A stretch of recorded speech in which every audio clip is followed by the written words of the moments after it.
Hi everyone, Emily here from Emily's Excellent Epics, and today I have for you a good old book haul and book unhaul. So it is my goal to bring my physical TBR down. So in order to accomplish that, I either need to read more books in a month than I'm buying and acquiring, or I need to unhaul along with that, unhaul more books than I am acquiring. So I hauled 9 books this month, and I said I wasn't going to haul books like I did, but it's I'll explain why. So first, I hauled A Murder by Cheesecake, which is by Rachel Ekstrom Courage. It's a Golden Girls cozy mystery. And so just a little side note, it's been really humid here, and like it's my book pages are wavy. That drives me bonkers. And I don't understand why some pages are wavy and the others aren't. But it's been really humid here because we've had a ton of rain, which we needed, but yeah. Um anyway, back to our show here. What this is about. This says, okay, I'm going to just read the back. Things are heating up, and it's not just one of Blanche's hot flashes. With Rose hosting her cousin's wedding in Miami, if she can't pull off the traditional St. Olaf wedding customs, her hometown may never accept her cousin back again. Wanting a witty conversationalist for the sure-to-be strange event, Dorothy tries this newfangled VHS dating service. How fun is that it's newfangled? She heard all about. Unfortunately, what appeared to be the ideal man on tape turns out to be a jerk in real life. And then set to enjoy the wedding in the company of Sophia, Blanche, and whomever Blanche targets with her feminine wiles, Dorothy pitches in to help the increasingly frantic Rose plan the events. Despite tensions between the two wedding families and certain St. Olafians' mistrust of the big city, the opening tea is going perfectly, not a herring out of place. That is, until Dorothy's date is found dead face planted in an otherwise scrumptious-looking cheesecake. Every guest a suspect, and a marriage on the line, it's up to the Golden Girls to sleuth out the real killer and ensure love, humor, and friendship win the day. I am super excited to read this. I'm nervous that I'm not going to like it, just because in a live over on the Beach Bum Bookworms reading sprints yesterday, someone said they DNF'd this book. So I'm really nervous, but I've been really looking forward to trying this because I just love the Golden Girls. So we shall see that. And then I skipped Book of the Month because I joined Aardvark, and I want to give Aardvark a try. I feel like Aardvark is pretty comparable to Book of the Month as far as prices go, but like there have been some books that Aardvark has that I think might be more aligned with my reading tastes than Book of the Month. And I've kind of been annoyed with Book of the Month where the book that I really want is an add-on and not the main selection. And so if I want the book that I really want, I have to pick a main selection that I end up really not wanting to read.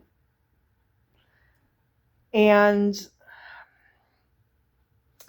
so I don't know what to do about Book of the Month because I do like their prices. I do like some of the books, but again, it's been very hit or miss for me lately. And I don't, and I almost feel like if I buy the main selection and then the book that I really want as an add-on, it's almost the same amount of money as I would be spending on just getting the book that I really want from like Barnes & Noble or an independent bookstore in my town. But then they don't match what I already own. So I don't know what to do. At any rate, long story short, I went and got some books from Aardvark because they had a book that I really wanted. So first, I picked up The Tainted Cup. Yes, I already own a copy of The Tainted Cup. That copy I did put up in my Pango shop. It's already sold. I said I would do a swap in and out. because I wanted matching books, because I got A Drop of Corruption. And these two books are by Robert Jackson Bennett, and they're in the Anna and Din series. And basically what this is about is Anna is kind of like Sherlock Holmes.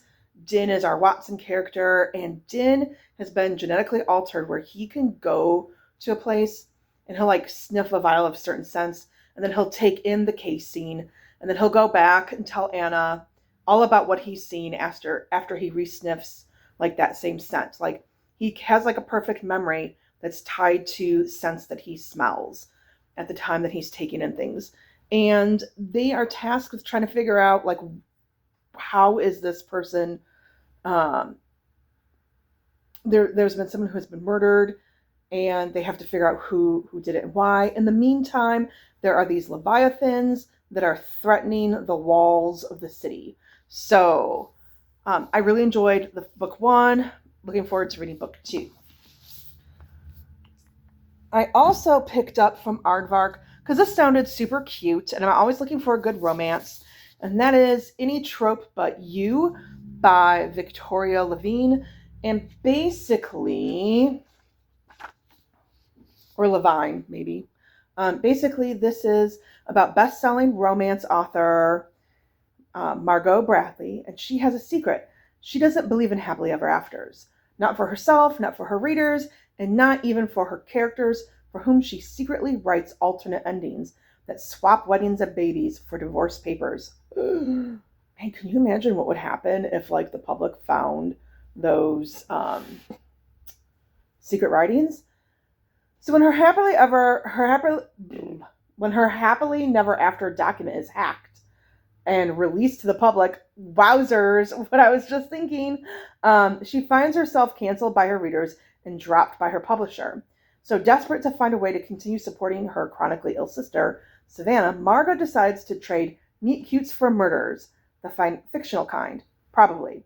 When Savannah books Margot a 6-week stay in a remote Alaskan lodge to pen her first murder mystery, Margot finds herself leaping into the arms of the handsome proprietor and begins to fear she's landed in the plot of one of her own romance novels. And then Dr. Forrest Wakefield, never expected was to leave his dream job as a cancer researcher to become a glorified bellhop. He's back at his family's lodge to care for his stubborn, ailing father, and his puzzle-loving mind is slowly freezing over until Margot shows up. So it looks cute. It looks like it's a combination of like romance and mystery, which I really liked in... Oh gosh, I can't think of the title of the book. I read it back in January. It was a Christmas one. It was from Book of the Month, and it was super cute. So looking forward to trying that. The next 3 books I bought off of a Facebook group in my town. And I've had the first 2 books, and I got rid of them because I wanted the pretty copies. And that is, I picked up Daughter of the Pirate King, Daughter of the Siren Queen, and Vengeance of the Pirate Queen. And now look at how pretty they are. And I have not read the 3rd book. I've read the first 2 books. I do need to reread the first 2 books. But this is a YA series, and it's basically about this pirate, this girl, Alosa, who is set on a mission to retrieve an ancient hidden map. And shenanigans ensue. And I really enjoyed it. And then with some money that I earned from selling books on Pango, I picked up Warriors Don't Cry by Maba Patilo Beals. And this is a memoir. And she was one of the Little Rock Nine who integrated Central High School in 1957, and just tells the story of that. And I purchased this off of a recommendation of a coworker who read this, and she's an English teacher, and she teaches it every year, and said it's just phenomenal and life-changing. And so I just, yeah, I purchased that. And then I also purchased Say You'll Remember Me by Abby Jimenez. I was so deeply disappointed that Book of the Month did not have this book. Like a lot of people are disappointed that Book of the Month did not have this book. But this is about, from what I understand, about a woman who is grieving the death of a friend, I think. Or no, or maybe it's dementia. I don't know. I think probably dementia. That a family member has dementia or Alzheimer's. Either way, I'm looking forward to reading this. And that is all I hauled. So now let's go into the unhaul. These will go in my Pango shop. I have not posted them yet. So first of all, I'm putting up Touching Spirit Bear by Ben Mikhailson. I don't know. I keep saying I'm going to read it. It's not going to happen. I know I'm not going to teach this because the junior high where I work, so I work at the high school, found out that the junior high, they teach this book. So I'm not going to teach this knowing that my students have already read it in junior high. The cool thing that I discovered is I have a signed bookmark and a signed book. So I'm also going to put on for sale When You Trap a Tiger. It's a Newbery Medal winner by Tay Keller. Look, I bought this a few years ago thinking I would read it, and that has never happened. This was my Read It or Unhaul It book that I picked out of the jar this month, and I know I'm not going to read it this month. And it's a popular enough author that it's okay. I can find it somewhere else. And it wasn't a book by her that was like top priority for me to read, and that was Winter Garden by Kristen Hanna. Look, she's popular enough that I can easily check out this one out at the library if I decide I want to read a ton by her. But like, there are other books that I have by her that I want to read more. And then finally, a series that I picked up cheap, but I keep looking at it and I just have not read it. And that is Half a War by Joe Abercrombie, Half the World by Joe Abercrombie, Half a King by Joe Abercrombie. This is the Shattered Sea trilogy. It's his YA or middle grade. I don't know. I keep looking at it. I've had it for like 3 or 4 years. I keep looking at it, keep thinking I should read that, and then I don't. And so I need shelf space. Again, it's another instance where like I can easily find it somewhere if I end up wanting to read it. Whew. So with that being said, I'm getting rid of 6 books, and then the amount that I will have read this month of new books, like it'll balance out what I've purchased. So thank you so much for watching. And as always, please like, subscribe, the notification button. Have you read anything that I've hauled? Did you like it? What should I prioritize? And have a wonderful day. Bye.